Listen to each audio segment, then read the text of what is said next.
नमस्कार, आप देख रहे हैं डीडी न्यूज और आपके साथ मैं हूं शहला निगार। हम लेकर आए हैं आपके लिए आज का एजेंडा, जहां बात होगी कई महत्वपूर्ण खबरों की। कई खबरों पर प्रकाश डालेंगे। बात होगी संसद के बजट सत्र की, तो बात तेलंगाना पेपर लीक मामले की भी होगी। कई महत्वपूर्ण और भी खबरें होंगी, लेकिन आइए सबसे पहले नजर डालेंगे हेडलाइंस पर।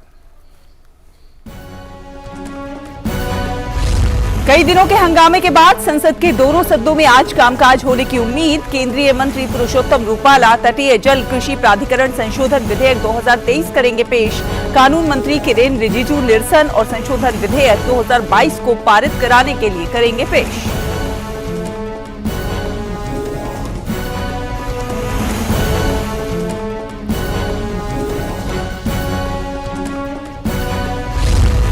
G20 अध्यक्षता के तहत IIT कानपुर में आज से होगा यूथ 20 विचार विमर्श सत्र का आयोजन। भाग नागालैंड में कृषि, खाद्य प्रसंस्करण और पर्यटन के क्षेत्र में बहुपक्षीय संभावनाओं पर B20 की बैठक।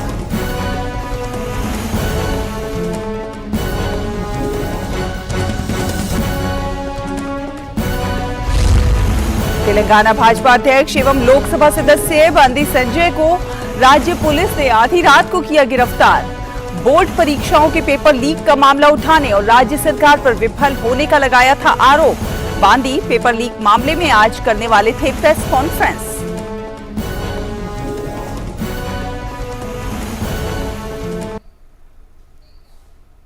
तो चलिए बात सबसे पहले करते हैं तेलंगाना की खबर से ही।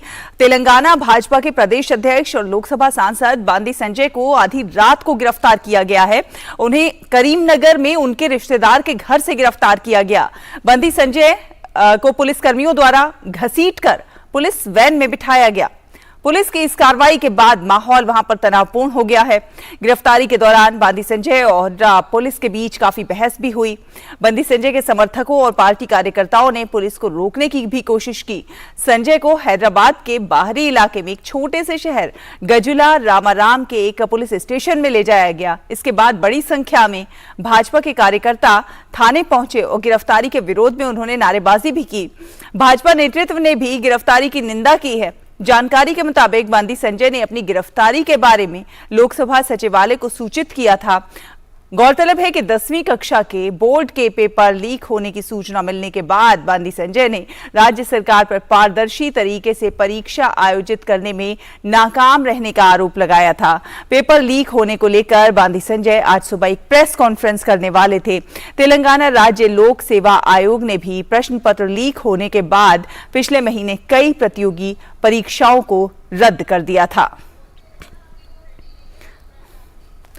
तो तेलंगाना भाजपा के प्रदेश अध्यक्ष और लोकसभा सांसद बंदी संजय को आधी रात को गिरफ्तार किया गया। जिस तरीके से गिरफ्तार किया गया वो भी चिंता का विषय है। उन्हें करीमनगर में उनके रिश्तेदार के घर से गिरफ्तार किया गया। आधी रात को पुलिसकर्मी वहां पहुंचे और घसीटकर उन्हें पुलिस वैन में बिठाया गया।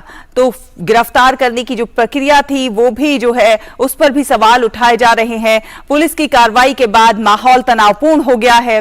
गिरफ्तारी के फौरन बाद संजय और पुलिस के बीच में काफी बहसबाजी भी हुई, लेकिन पुलिस ने वैन में बिठाया घसीटकर बाद के बाहरी इलाके में एक छोटे से शहर ले जाए के गजुला रामाराम के नाम के एक पुलिस स्टेशन ले जाया गया।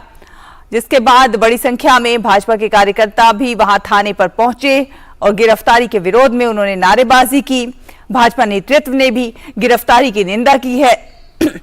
हमारी संवाददाता सुप्रा शांति हमारे साथ जुड़ गई हैं इस खबर पर ज्यादा जानकारी के साथ। सुप्रा, जिस तरह से आधी रात को उन्हें पुलिस वाले उनके दोस्त के घर पे पहुंचते हैं, वहां से घसीटकर गाड़ी में बिठाते हैं और थाने लेकर जाते हैं, तो ये जो प्रक्रिया है इस पर भी एक सवाल, एक क्वेश्चन मार्क लगता है। अभी है ना, कुछ पता नहीं चल रहा है कि बंदी संजय का गिरफ्तार कैसे हुआ, क्यों हुआ है, क्योंकि पुलिस ने जब उनको गिरफ्तार किए थे उस समय कुछ बताया नहीं। वो कह रहे थे कि आप पहले पुलिस स्टेशन पहुंचाइए, बाद में बताएंगे। तो ऐसे फोर्स से उनको लेकर उधर से चले गए हैं और उधर बिठाया है उनको। और ये है ना, ये ये बीजेपी लीडरशिप को कुछ ये इस पर पूरा आग्रह कर रही हैं कि कैसे उनको अरेस्ट करते हैं जब पार्लियामेंट सेशन चल रहे हैं, तो लोकसभा परमिशन लेते बिना उनका अरेस्ट कैसे किया जाए। तो अभी है ना, ये क्या ये बीजेपी ने आज पूरे स्टेट में, मंडल और डिस्ट्रिक्ट लेवल में पूरा प्रोटेस्ट डेमोन्स्ट्रेशन के लिए कॉल पर दिया है। और बहुत ये बीजेपी कार्यकर्ता है ना, बहुत नंबर में, बड़े संख्या में उधर पहुंचे हैं। वो थाने पहुंचे हैं जो हैदराबाद के आउटस्कर्ट्स में हैं, और उधर वो बीजेपी वो बंटी संजय के रिलीज के लिए वो स्लोगन्स कर रही हैं, and raising slogans demanding immediate of Bunty Sanjay. और दूसरे जगह में ये बीजेपी ने अभी आज हाईकोर्ट में लंच मोशन पिटीशन दाखिल की है, और अभी ये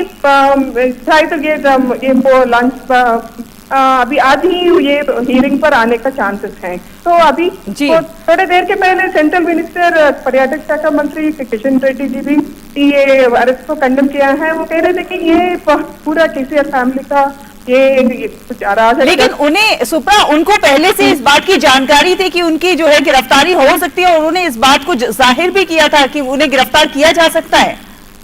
नहीं, ऐसा कुछ कल रात तक तो कुछ उस तरह का कुछ इम्प्रेशन, कुछ कहाँ भी कोई भी बात नहीं कर रहे थे इसके बारे में, ना पुलिस ने, ना बीजेपी लीडरशिप ने, ना खुद बंटी संजय ने इसके बारे में कुछ भी मालूम, किसी को भी मालूम नहीं था ये गिरफ्तारी आज ऐसा होने वाला है। तो अभी वो कह रहे थे कि आज एक्चुअली बंटी संजय जी के घर में कुछ इवेंट है, उनकी मदर इन लॉ का कुछ उनका देहांत हो गया है, और 10th डे का कुछ ये कार्यक्रम चल रही हैं। और कार्यकर्ता ये सब फैमिली डिमांड कर रहे थे कि अभी बंटी संजय जी की वाइफ भी थोड़े देर के पहले बात की थी, हम कह रहे थे उनको भेज दीजिए, वो इवेंट में वो पार्टिसिपेट करना है, अब तो तुरंत आप उनको भेजना ही पड़ेगा, वो कह रही हैं।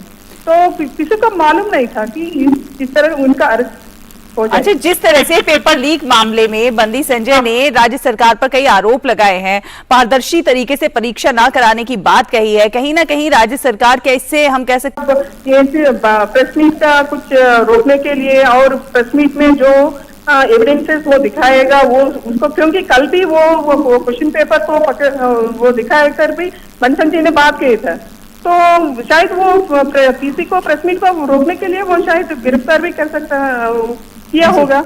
और बंटी संजय पहले से ही ये क्वेश्चन पेपर लीकेज पर बहुत जोर से बात कर रहे हैं। वो कह रहे थे कि बहुत पूरा स्टेट गवर्नमेंट पूरा फेल हो गया इसी मामले में, और उनको ये और पहले इसमें ये आईटी मिनिस्टर जिनका पुत्र है वो केटीआर को, उसको तुरंत अरेस्ट कर दिए, गिरफ्तार कर दी जाए, और उसको उनके पोस्ट से उनको निकल कर दिया, क्योंकि वो कह रहे थे कि ये वो आईटी मिनिस्टर है और उनको संभालना नहीं आया, किस तरह की कैसे ये प्रश्न पत्र को किस तरह प्रोटेक्ट करना है, किस तरह संभालना है, उसको नहीं आया। तो in what capacity is still holding the post, ऐसा पूछ रहा था, बहुत जोर से बात कर रहा था। और इसके पहले there is something other about question paper leakage चल रही है इसी मामले, तो शायद वो जोर से बात कर रहे हैं, तो पसंद नहीं आया ये राज्य सरकार को, शायद वही हो सकता है, वो भी रीजन। जी बिल्कुल, आप अपनी नजर बनाए रखिए सुप्रा, इस तमाम मामले पर आगे भी आपसे जानकारी लेंगे। फिलहाल एक छोटे से ब्रेक के लिए रुकते हैं, ब्रेक के उस पार कुछ और खबरों पर नजर रहेगी, आप देखते रहिए डीडी न्यूज। शुरू करो, डालो बुनियाद, घर महल नजर आएगा, वंडर लाइए, वंडर अपनाइए, फर्क नजर आएगा, वंडर सीमेंट, फर्क नजर आएगा। तुम जादूगर तो नहीं, पर मेरी रसोई से धुआं गायब किया है। तुम डॉक्टर तो नहीं, पर तुमने मेरे फेफड़ों को बीमार होने से बचाया है। तुम माँ तो नहीं, पर तुमने मुझे जंगल में लकड़ी काटने जाने से रोका है। तुम्हारे कारण ही मेरा समय बचने लगा है, और तुम्हारी वजह से ही मैं पैसे कमाने लगी हूँ। तुम केवल उज्ज्वला गैस ही नहीं, तुम अच्छे जीवन की ज्योति हो। ये योजना देश की गरीब महिलाओं को न सिर्फ धुएं से मुक्ति दिला रही है बल्कि उनके सशक्तिकरण का भी बड़ा माध्यम बनी है। स्वच्छ ईंधन से सेहत के साथ युवा 20 परामर्श बैठक का आयोजन होगा। इस 2 दिवसीय बैठक में भारत और विदेश के 1200 से अधिक युवा प्रतिनिधि भाग लेंगे। बैठक में future of health, technology for sustainable future और innovation in future of work के विषयों पर पैनल चर्चा होगी। इसके साथ ही युवा प्रतिनिधि भविष्य की नीतियों को आकार देने के बारे में फैसला चर्चा करेंगे। पैनल चर्चाओं के अलावा 50 से अधिक स्टॉलों के साथ एक भव्य प्रदर्शनी का भी आयोजन किया जाएगा। इसमें startup incubation and innovation centre और भारतीय प्रौद्योगिकी संस्थान कानपुर के स्टार्टअप्स द्वारा तकनीकी स्टॉलों के साथ विज्ञान, नवाचार और शिक्षा का प्रदर्शन किया जाएगा। आपको बता दें कि युवा 20 परामर्श बैठक एक ऐसा मंच प्रदान करता है जो युवाओं को जोड़ने, विचारों और अनुभवों को साझा करने और वैश्विक चिंताओं को कम करने के लिए अभिनव समाधान खोजने के बारे में विचार विमर्श करने के लिए एक साथ लाता है।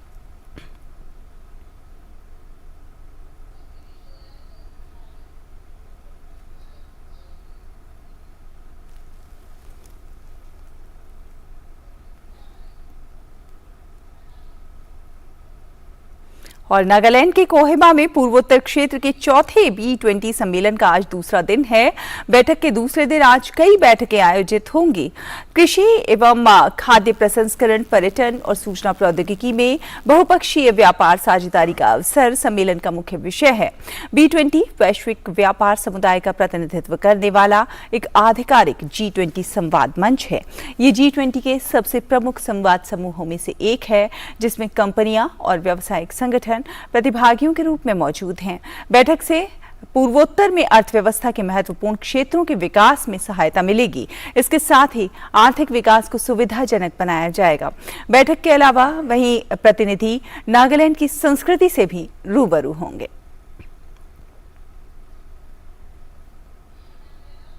और गुवाहाटी में G20 की दूसरी रोजगार कार्य समूह की बैठक के दूसरे दिन प्रतिनिधियों ने मसौदा मंत्री स्तरीय घोषणा के भाग 1 और 2 और प्लेटफॉर्म अर्थव्यवस्था तथा सामाजिक संरक्षण भाग 1 और 2 पर मंगलवार को चर्चाएं की।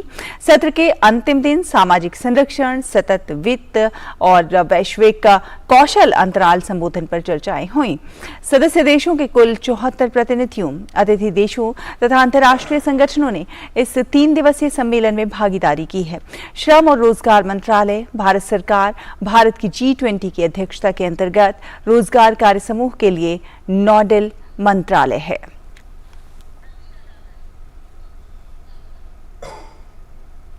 नंदिता डागर हमारी सहयोगी हमारे साथ फोन लाइन पर जुड़ गई हैं। सुप्रभात नंदिता, आज के कार्यक्रम के बारे में अगर जानना चाहें तो हमारे दर्शकों को विस्तार से बताइए कि आज का कैसा व्यस्त एजेंडा है। जी, आज आखिरी दिन है शायला इस मीटिंग का, जो G20 की एम्प्लॉयमेंट वर्किंग ग्रुप की मीटिंग गुवाहाटी में चल रही है। ये दूसरी है, पहले जोधपुर में हो चुकी है। और नंदिता, आपको हमारी आवाज आ रही है? जी, आपकी आवाज सुनाई दे रही है क्या? मेरी ऑडियो आपको क्लियर नहीं आ रही है क्या? जी, हेलो। और नंदिता जी, बैठक में आज भी कई बैठकें जो है आयोजित होनी है और काफी व्यस्त एजेंडा रहने वाला है। अगर आप विस्तार से हमारे दर्शकों को बता सकें कि आज का क्या कुछ कार्यक्रम है। जी, चलिए नंदिता, आपके पास आऊंगी मैं, लेकिन इस समय अपने दर्शकों को लिए चलते हैं। केंद्रीय मंत्री ज्योतिरादित्य सिंधिया इस समय एक प्रेस कॉन्फ्रेंस कर रहे हैं, सीधे वहां लिए चलते हैं। आज का विषय देश में जो गतिविधियां प्रमुख विपक्षी पार्टी और प्रमुख विपक्षी पार्टी के नेता राहुल गांधी जी की रही हैं, उन पर आपके समक्ष कुछ तथ्य मैं रखना चाहता हूं। पिछले कुछ दिनों में जिस तरीके से श्री राहुल गांधी और कांग्रेस पार्टी ने जहां एक तरफ न्यायतंत्र पर दबाव और धमकी की विचारधारा के साथ कार्य किया है, और जिस तरह उन्होंने अपनी व्यक्तिगत कानूनी लड़ाई को एक लोकतंत्र की कानूनी लड़ाई के रूप में प्रेषित करने की कोशिश की है, उससे एक बात तो स्थापित हो चुकी है कि कांग्रेस पार्टी इस देश में लोकतंत्र के साथ खिलवाड़ करने में और नई लो पर जाने में कोई कमी नहीं छोड़ेगी। जिस तरीके से they are trying to do everything possible to stay politically relevant और अपने आप को मैं ये कहूंगा कि एक लोकतंत्र की लड़ाई नहीं लेकिन एक स्वार्थ की लड़ाई लड़ी जा रही है, इसकी हम जितना निंदा करें वो कम होगा। आप सब वाकिफ हैं कि ये पहली बार नहीं है कि कोई व्यक्ति, कोई सांसद के संसदीय सदस्यता को बर्खास्त की गई है। पिछले 10 वर्षों में कई लोग इस सूची में शामिल हैं। जयललिता जी हैं, आजम खां हैं, कांग्रेस के सांसद रशीद मसूद हैं। पर ये क्या कारण है कि इस बार इतना हंगामा किया जा रहा है? इस बार लोकतंत्र के मंदिर को, हमारे संसद को चलने नहीं दिया जा रहा। क्या कारण है कि इस बार काले कपड़े पहनकर लोग अपनी प्रस्तुतिकरण कर रहे हैं, जबकि ये पहले कभी भी ये स्थिति कांग्रेस पार्टी के द्वारा ये प्रस्तुतिकरण नहीं हुई है? और इसका कारण है राहुल जी को एक विशेष सत्कार दिया जा रहा है। साधारण तौर पर जो पिछले कई दिनों में हमने दृश्य देखा है, जमानत के लिए जब गए थे तो पूरी कांग्रेस की फौज, जिसमें नेता, मुख्यमंत्री की सूची, उप मुख्यमंत्रियों की सूची, सदन के नेताओं की सूची, कभी जो व्यक्ति जमानत के लिए जाता है वो अपने साथ नेताओं का फौज लेके जाता है। अगर ये अदालत के ऊपर प्रेशर नहीं है तो क्या है? और इसी के साथ साथ जो माहौल पूरे देश में तैनात किया गया, जहां शहर शहर में ट्रेनें रोकी गईं, आम जन की आवागमन में रोड़े अटकाए गए, मैं पूछना चाहता हूं कांग्रेस पार्टी से कि क्या यह गांधीवाद का सिद्धांत है? इस प्रश्न का उत्तर दें। और ये व्यक्ति विशेष के लिए क्यों सब किया जा रहा है? और इसलिए जो पूर्व में भी स्थिति उत्पन्न हुई,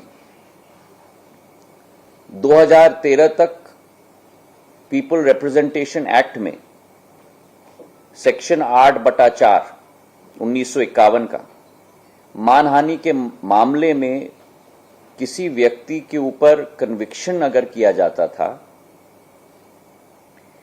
तो 3 महीने की मोहलत दी जाती थी कि वो व्यक्ति अपील में जा पाए। लेकिन 2013 का सुप्रीम कोर्ट का जो आदेश रहा lily Thomas versus union of India के केस में, कि कोई भी व्यक्ति जिसके विरुद्ध सुप्रीम कोर्ट का एक कन्विक्शन का आदेश हो, तत्काल उस व्यक्ति की संसद की सदस्यता बर्खास्त की जाए। इस वर्डिक्ट के बाद जब कांग्रेस पार्टी की ही शासन केंद्र में थी और तत्कालीन न्याय मंत्री कपिल सिब्बल जी ने प्रधानमंत्री जी के उस तत्कालीन प्रधानमंत्री जी मनमोहन सिंह जी के आदेश के आधार पर अध्यादेश निकाला था, उसी अध्यादेश की जब प्रस्तुतिकरण की जा रही थी तब उसी समय राहुल गांधी जी ने कहा था कि इस अध्यादेश को फाड़ के कचरे के टोकरी में फेंक देना चाहिए। तो फिर आज मैं पूछना चाहता हूं, ये हिपोक्रेसी क्यों है? इसका जवाब कांग्रेस पार्टी को देना होगा। और इसी के साथ जो अत्यंत आश्चर्यजनक वाक्य रहा राहुल गांधी जी के द्वारा कि मैं गांधी हूं और गांधी कभी माफी नहीं मांगते, और इसी के साथ साथ जो कांग्रेस की विचारधारा और कांग्रेस की नीति सदैव रही है कि जहां पार्टी के वरिष्ठ नेता, संसद के उपनेता ने संसद में कहा कि गांधी परिवार के लिए न्यायालय में अलग नियम होने चाहिए, ये इस बात का प्रमाण है कि कांग्रेस पार्टी के लिए कुछ लोग फर्स्ट क्लास सिटीजन्स हैं और आप और हम सारे के सारे विपक्ष के पार्टी के नेता एक समुदाय के विरुद्ध ऐसे टिप्पणी करें कि पूर्ण समुदाय चोर है, उस समुदाय को अपमानित करें, हमारे पिछड़े वर्ग को कलंकित करें और उसके बाद ऐसे वक्तव्य दिए जाएं। मैं मानता हूं कि जिस कांग्रेस पार्टी ने पिछड़े वर्ग को कलंकित और अपमानित करने का काम किया है, जिस कांग्रेस पार्टी ने हमारे सैनिकों की वीरता पर प्रमाण मांगा है, जिस कांग्रेस पार्टी ने ये वक्तव्य दिया है कि हमारे सीमावर्ती इलाके पर चीन के द्वारा हमारे सैनिकों की पिटाई हुई है, ऐसी कांग्रेस पार्टी की कोई विचारधारा नहीं बची है। ऐसी कांग्रेस पार्टी की केवल एक विचारधारा बची है और वो विचारधारा है एक देशद्रोही की विचारधारा और देश के विरुद्ध कार्य करने की विचारधारा। बहुत बहुत धन्यवाद।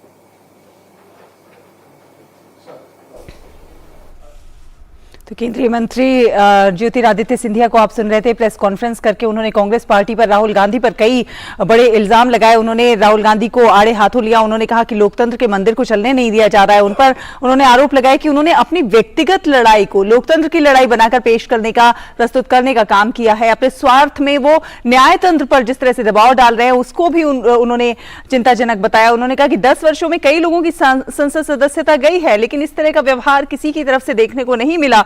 कांग्रेस ने लोकतंत्र के साथ खिलवाड़ करने में कभी कोई कोर कसर नहीं छोड़ी, ये कहना है ज्योतिरादित्य सिंधिया का। उन्होंने कहा कि जब जमानत की बात आई तो पूरी एक कांग्रेस की टीम, इतनी बड़ी टीम जमानत लेने के लिए पहुंचती है। और एक चीज उन्होंने ये भी कही कि एक समय आपने अध्यादेश फाड़ा था और आज जब आप उसी कानून में खुद फंस रहे हैं तो फिर ये हिपोक्रेसी क्यों है, ये सवाल उन्होंने खड़ा किया है। उन्होंने ये भी कहा कि कांग्रेस पार्टी ने पिछड़े वर्ग को कलंकित और अपमानित करने का हमेशा प्रयास किया है। तो इसी के साथ आज का एजेंडा में अभी के लिए बस इतना ही। डीडी न्यूज पर खबरों का सिलसिला लगातार जारी है। आप देखते रहिए डीडी न्यूज। नमस्कार।